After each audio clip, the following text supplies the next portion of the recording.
Guys ये हमारे south Indian चाचा, ये कौन से हैं? ये हमारे ब्लॉगर चाचा। हाँ। तो अभी हम हो गए हैं रेडी। 20 वर्ष के हो गए और बड़े हुए, पता लगा कि कुंडली में तो अल्पायु का योग बन रहा है। महाराज कैसा बनता है?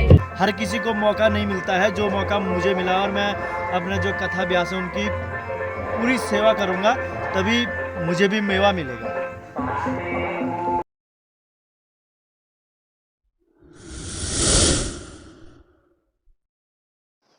हेलो गाइस, गुड मॉर्निंग, जय बद्री केदार। तो मैं आपका स्वागत करता हूं उत्तराखंड की फिर सुंदर सी पहाड़ियों से।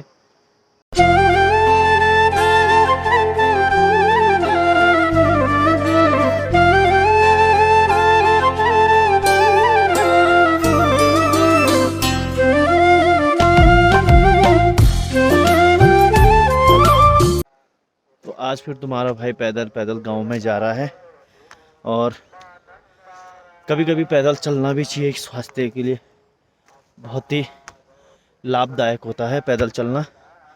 तो पिछले ब्लॉग में बताया था यार मैंने आपको कि हमारे जो श्रीमद् भागवत महापुराण हो रहा है, आज उसका तृतीय दिवस है। तुम्हारे भाई का आज भी फास्ट है। आज का तो लगातार 7 दिन तक हम मेरा फास्ट रहेगा, क्यों रात को 9 बजे खाते हैं और सीधे अगले दिन रात को 9 बजे खाना पड़ता है, और पूजा स्टार्ट होने वाली है और मैं रास्ते में पैदल पैदल हूँ, फिर जल्दी जल्दी जाता हूँ। अब सो गाइस ये हमारे साउथ इंडियन चाचा, ये कौन से हैं? ये हमारे ब्लॉगर चाचा। हाँ।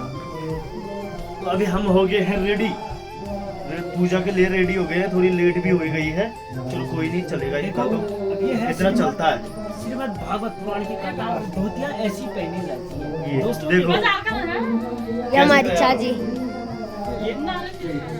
चाची ताल रही है हमको, हैं? और ये है एक चुन्नी मुन्नू बच्ची। ये है चुन्नी मुन्नी, प्राची देसाई। तो अब हम बैठते हैं पूजा में।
तो दोस्तों यार अभी मार्केट से आया, मैं सोच रहा था आपको आज ब्यास जी की पूरी कथा सुनाऊं। कितना बहुत आनंद आता है यार ब्यास जी की कथा सुनने में, आपका भी मन लग जाता। लेकिन क्या करें, किसी काम से मार्केट चले गया था। अभी धोती पहन रहा हूँ अपनी पंडितों वाली, तो बिना धोती के वहाँ बैठने भी नहीं देते हैं। तो जितनी कथा बची है उतनी तो मैं आपको सुनाऊंगा ही सुनाऊंगा। बाकायदा साउथ वाले भाई भी अभी हम साथ ही आ रहे हैं मार्केट से। जय हो सभी भाई लोगों को मेरा प्रणाम। हमारे यहाँ पे महाभारत पुराण महाभागवत महाभागवत कथा पुराण सुनने के लिए आप सभी लोगों का तहे दिल से स्वागत है। और आप आए और कथा का आनंद लें और साथ में प्रसाद ग्रहण करके जाएं। धन्यवाद भाई। और मैं आपको आज ब्यास जी की कथा सुनाता हूँ, जितनी यहाँ से आगे बची है, जितना भी होगा मैं आपको दिखाता हूँ पूरा। 20 वर्ष के हो गए और बड़े हुए, पता लगा कि कुंडली में तो अल्पायु का योग बन रहा है। महाराज कैसा बनता है? ज्योतिष शास्त्र निर्धारित करता है। और कहा कि रातों रात तो खूब भोजन किया, प्रेम से जो है कि बात है कि बस सुबह उठा, पता रहा कि परमात्मा के धाम गया।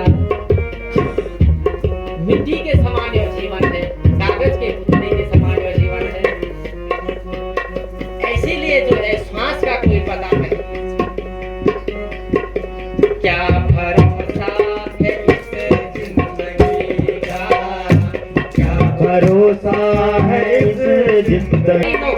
प्राप्त करें और नौकरी प्राप्त करके हमें अच्छी तनख्वाह मिले, अच्छा घर बार बनाए, सब जगह हमारा साम्राज्य हो। ये तो हमारे जीवन का लक्ष्य है। लेकिन परम लक्ष्य तो हमारा कुछ है ही नहीं महाराज, जिसके लिए यह जीवन मिला है। उसी प्रकार से जैसे हमारे जीवन का लक्ष्य नौकरी प्राप्त करना है, वैसे ही हमारे इस शरीर का लक्ष्य है अंतोगत्वा परमात्मा की प्राप्ति करना। और जब तक ये प्राप्त नहीं होगा, हमारा जीवन जीते जी मृत्यु के समान है। दुनिया है हकीकत पुरानी, दुनिया है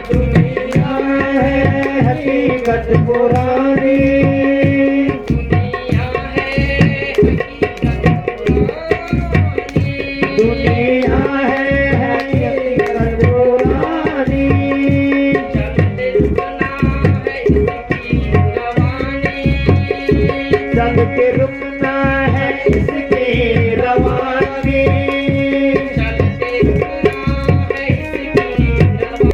अपने गृह परिवार में प्रेम प्यार से रहो। क्या पता अभी सब सही है, कल किसको क्या होता है, समय का क्या पता है, समय किसी के हाथ में नहीं है। इसीलिए जीवन में यदि प्रेम करेंगे तो प्रेम के बदले प्रेम ही प्राप्त होगा महाराज। यदि हमारे जीवन में प्रेम बरस गया तो हमें और क्या चाहिए। और घर में जो 50 प्रकार के झंझट होते हैं, क्लेश, जैसे बर्तन बजते हैं, ऐसे आज परिवार में व्यक्ति बज रहे हैं। यदि व्यक्तियों का बजना बंद हो जाए और प्रेम पूर्वक रहे तो जीवन जीना इतना आसान है, इतना अच्छा है कि मन करेगा कि पुनर्जन्म हमारा फिर मनुष्य के जीवन में होकर के परमात्मा के चरणों का गुणगान करें। इसीलिए सभी को इस प्रकार के संकल्प को लेकर के जाना है कि हम प्रेम पूर्वक रहे। हमारे चाचा है, ताऊ है, भाई है, घर पत्नी है, भाभी, जो भी संसार में है, इस संसार का कोई पता नहीं।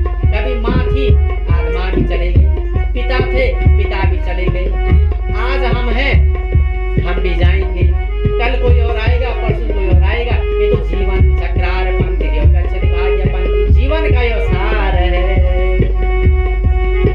हम रहे ना मोहब्बत रहेगी, हम रहे ना मोहब्बत रहेगी,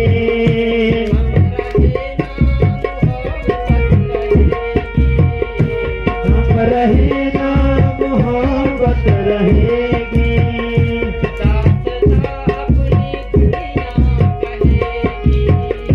दास्तां अपनी दुनिया कहेगी,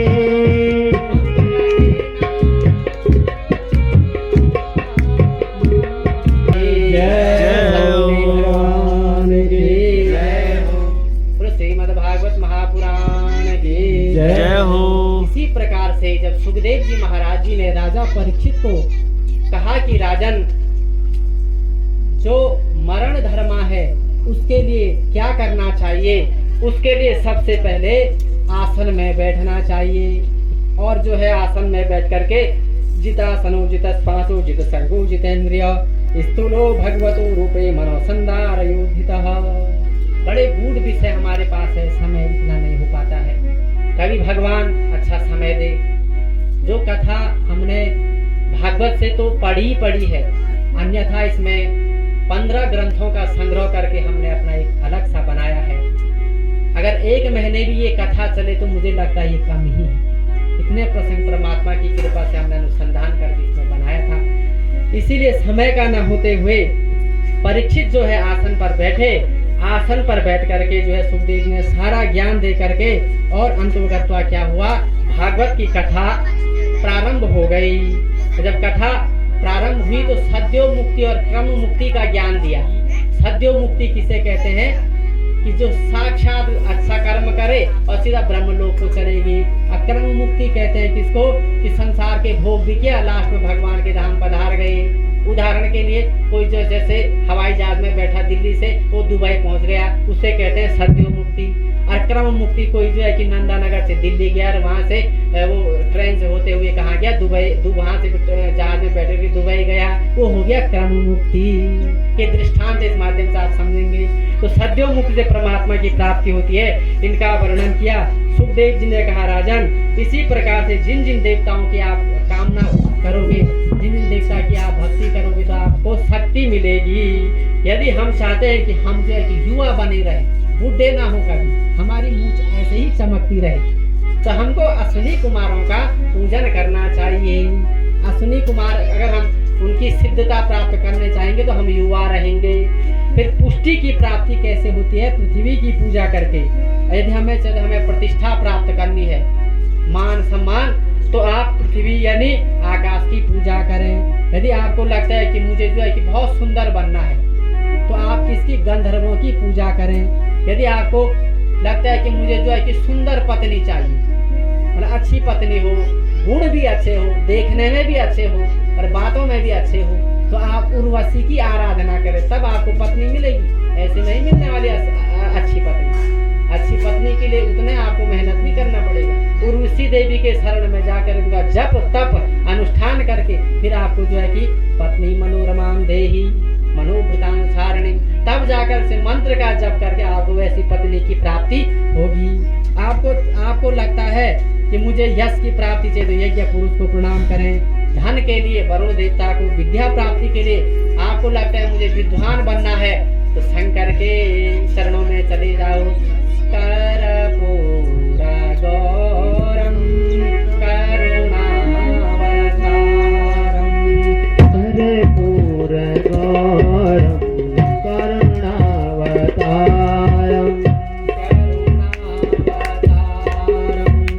कि मुझे राज्य की प्राप्ति करनी है तो मनवंतर आदि की तपस्या करें। और पिता देता है वो कहाँ कहाँ जाता है? स्विटवरा हो तखरे सस्तुत पुरुषो पशु हो, नयत कर्ण पथुपेता जातु नामो गजाग्रज हो। जो हमेशा जो है आपस में लड़ता है ना, जो मनुष्य आपस में लड़ता है, तो कुत्ता उसको देख करके हंसता है।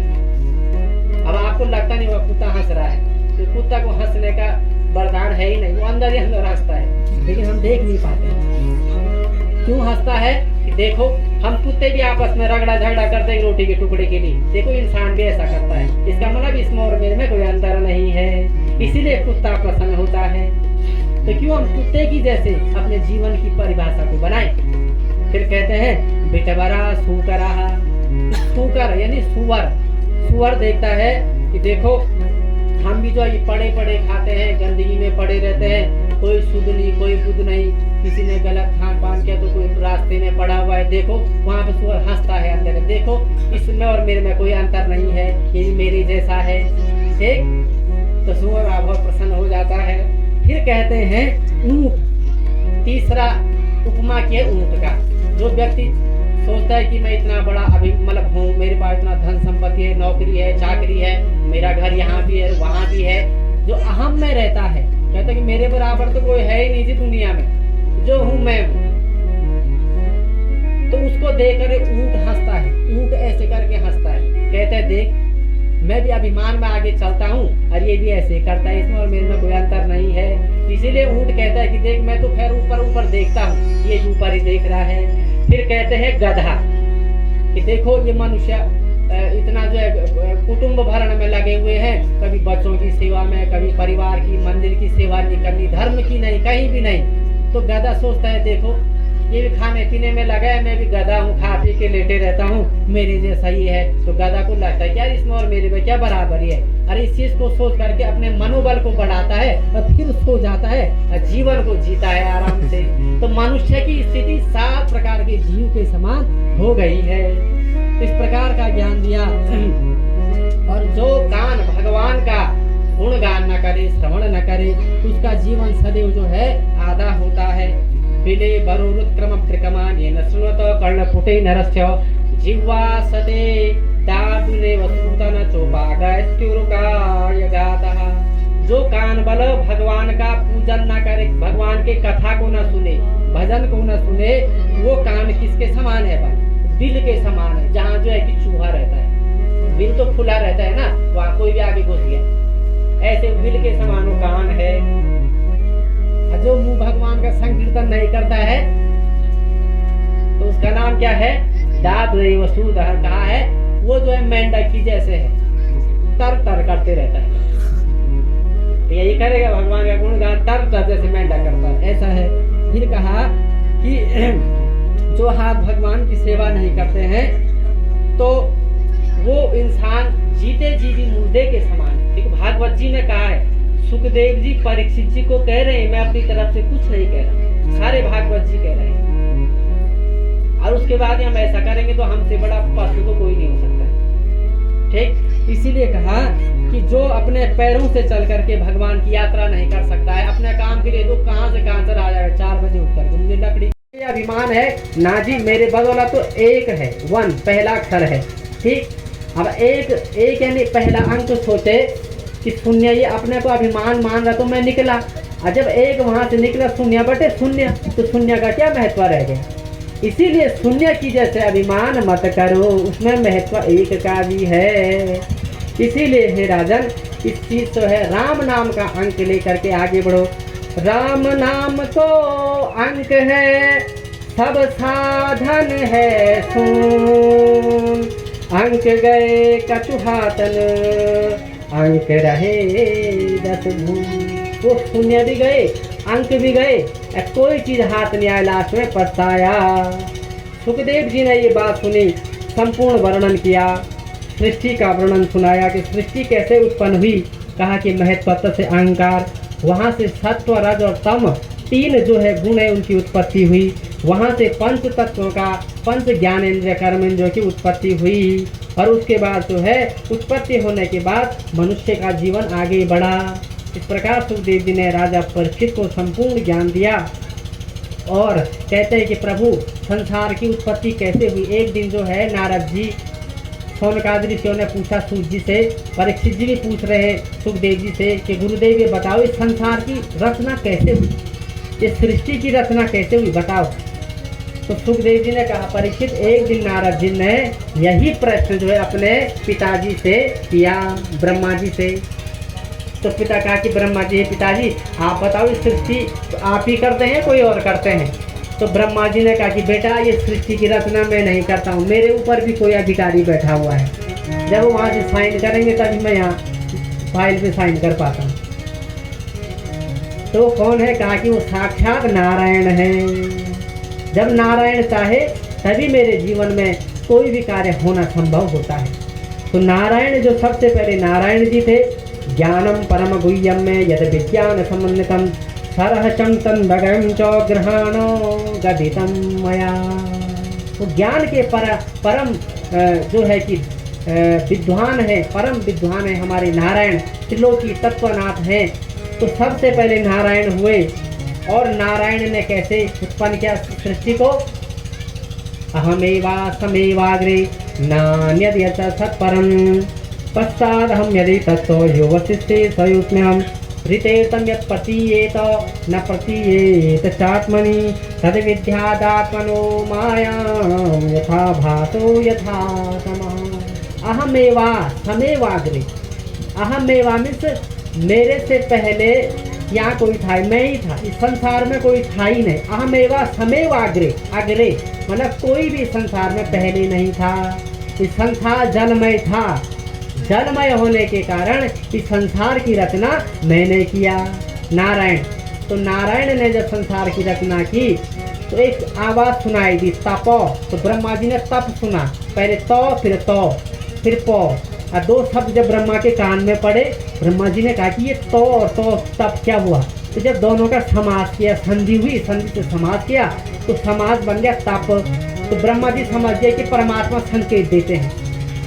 अब हम कहेंगे देखो कि परमात्मा कितने निठुर हैं कि मैं जो है कि यहाँ से यहाँ गिर गया, परमात्मा ने दया नहीं की, कितनी बड़ी समस्या उत्पन्न हो गई। परमात्मा तो हमारे होते ही नहीं है। तो भगवान संकेत करते हैं, कहीं कोई अनहोनी होनी होगी तो भगवान पहले संकेत करते हैं, पितृ पहले संकेत करते हैं कि आप इस कार्य को मत करना, इसको करना। तो वही संकेत नारायण ने कर दिया तप। ब्रह्मा जी समझिए तप किया, तप करते हुए जो है कितने करोड़ों वर्ष जो है कि ब्रह्मा जी ने तप किया, और तप करने के बाद जो है कि परमात्मा नारायण के दर्शन हुए। इस संसार को बनाने वाला भी परमात्मा है और चलाने वाला भी परमात्मा है। हे प्रभु मुझे बता दो, हे प्रभु मुझे बता दो, प्रभु मुझे बता दो, चरणों में कैसे आऊं। संहार भी करते हैं। उपादान कारण भी भगवान ही है और निमित्त कारण भी भगवान ही है। जैसे मकड़ी देखा आपने, मकड़ी जो है जाले भी अपने से उत्पन्न करता है, ठीक, और वो भी अपना आप बनाता है, तो वो हो गया दोनों कारण। इसी प्रकार से बनने वाले भी भगवान है, बनाने वाले भी भगवान है, चलने वाले भी परमात्मा है और चलाने वाले भी परमात्मा है। ऐसे इसी प्रकार से सारा प्रसंग सुना। उद्धव और विदुर जी का प्रसंग आया और इसमें जो है कि वो प्रसंग सुखदेव जी ने उनको कौरवों के ही घर में छोड़ दिया। कहा कि मुझे ऐसे घर में नहीं रहना है जहाँ दुर्योधन मेरा सम्मान न करे। वहां से निकल गए और गंगा तीर्थाटन करने चले। और जब वहां पांडवों ने देखा हमारे चाचा जी कहाँ गए, पांडवों ने कहा चाचा जी आपको क्या हो गया, क्या समझ। कहा कि कौरवों ने मुझे मेरा अपमान कर दिया और मैंने धनुर्बाण सब वहां छोड़ करके, और आज जो है कौरवों के वहां से विदुर जी नहीं गए, आज साक्षात धर्म चले गए और आज से कौरवों में अधर्म का माहौल बन गया। जब तक विदुर जी थे, जिस घर परिवार में एक अच्छा पुरुष होता है जो अच्छा समझाता है, तब तक उस घर में जो है सब अच्छा होता है। लेकिन जिस घर में जब विकृति आने लगती है, कोई दुष्टता पैदा हो जाती है, तो उस परिवार का विखंडन, परिवार बिगड़ जाता है। इसी प्रकार से आप विदुर जी निकले और कौरवों में आज अशांति हो गई। और विदुर जी जब निकले तो रास्ते में उनको उद्धव जी मिले। तो उद्धव जी जब मिले तो कहा उद्धव जी आप कहाँ से आ रहे हैं। कहा कि मैं वृंदावन से आ रहा हूँ, और वृंदावन में क्या है, मेरे कृष्ण कन्हैया कैसे हैं, क्या कर रहे होंगे। तो उद्धव जी ने कहा विदुर जी भगवान कृष्ण ने आपके लिए एक अनमोल रत्न भेजा है, ये भागवत कथा आपके लिए दिया है कि मेरे चरित्र को पढ़ना लिखना और इसी से जो है कि आप मेरा दर्शन करना। कहा कि मुझे मैत्रेय मुनि कहाँ मिलेंगे। कहा कि वो गंगा के तट हरिद्वार पर मिलेंगे। तब विदुर जी जो हरिद्वार में गए और उद्धव जी बद्रीनाथ को आए, और जब जो है वो वहाँ चले गए, विदुर जी जब मैत्रेय जी के सामने आते, यहाँ से मैत्र और विदुर संवाद शुरू हो जाता है 2-3 अध्यायों में। तब मैत्रेय कहते हैं कि विदुर जी आपका स्वागत है, आप ऐसे पुत्र नहीं, विदुर दासी पुत्र था, ठीक। कहा कि मांडव्य शापाद भगवान प्रजा संयमनो यमः धातु क्षेत्रे भुजिष्यायां जातः सत्यवती सुता, जातः सत्यवती सुता। आप ऐसे पुत्र नहीं है, आप जो है मांडव्य के हिसाब से तो घर्षित हैं, लेकिन आप सत्यवती के पुत्र हैं, तो आप बहुत बड़े महान नीतिकार है। इसीलिए उन विदुर जी ने विदुर नीति का वर्णन किया था, उसमें संपूर्ण वर्णन आता है। वहां से उनकी चर्चा हुई। विदुर जी ने प्रश्न किया प्रभु सुख कैसे प्राप्त होगा। सुखाय कर्माणि करोति लोको न ते सुखम वान्यदुपा।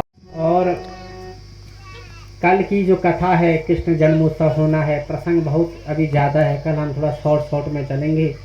सभी लोग आकर के इस पुण्य लाभ को प्राप्त करें। ऐसे जीवन, ऐसा समय जीवन में फिर आने वाला नहीं है। कल कौन कहाँ रहेगा, कैसा रहेगा, इसलिए समय को मत गंवाएं। घास तो आप काटते रहेंगे, इसमें तो अगले साल 2 दिन तो 4 दिन बाद, लेकिन ये 4 दिन बाद थोड़ी नहीं होगा।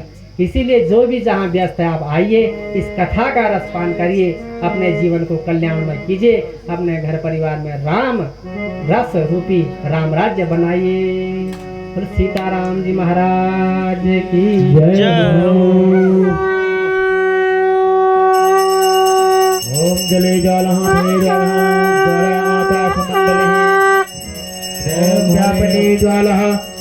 ज्वाला नमो। ओम हरि ओम ओम चंद्रमा मनसो जात सत्यो सूर्यो जात। ओम जय जय जय जय हरे।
व्यास जी की कथा आपको बहुत ही पसंद आई होगी और जो आज के भजन हुए वो भी बहुत पसंद आए होंगे। तो हम कल आपको फिर कल कृष्ण जन्म है तो हम कल आपको फिर नेक्स्ट ब्लॉग में दिखाएंगे कि कृष्ण जन्म कैसे होता है श्रीमद् भागवत महापुराण में। तो अब हमारी ड्यूटी है पंडित जी लोगों को खाना खिलाने की, और हम खिलाते हैं उनको खाना। तो गाइस यार बड़े भैया ने मेरी ड्यूटी लगाई है, जो हमारे गुरु जी हैं, कथा व्यास जी हैं, उनकी सेवा करने पे। और ये हर किसी को मौका नहीं मिलता है, जो मौका मुझे मिला, और मैं अपने जो कथा व्यास है उनकी पूरी सेवा करूँगा, तभी मुझे भी मेवा मिलेगा। ये ना अभी हमारा बेटा नितिन लास्ट में खा रहा है खाना, और इसने सभी को खाना खिलाया आज, और कल से नितिन की ड्यूटी है खाना खिलाने की। इधर देख यार, अंधेरे में तो वैसे भी दिख नहीं रहा। तो ये अभी लास्ट में खा रहा है, और ये अभी कौन सी रोटी है? तीसरी। तो तीसरी रोटी है इसका भी। नितिन का भी आज एक हिसाब से फास्ट मान लो, क्योंकि इसने दिन में से कुछ खाया नहीं था। तो ठीक है बेटा, आराम से खा, ठीक है ना? वैसे बहुत कमज़ोर हो रखा है हमारा बेटा। तो दोस्तों अभी हमने भी खा लिया है खाना, और अब खाना खा के जाएंगे हम घर। और टाइम भी 10:30 हो गया है। सुबह जल्दी भी उठना है। और भाई सुबह जल्दी भी उठना है, और आज के लिए इतना ही। तो दोस्तों मिलते हैं नेक्स्ट ब्लॉग में।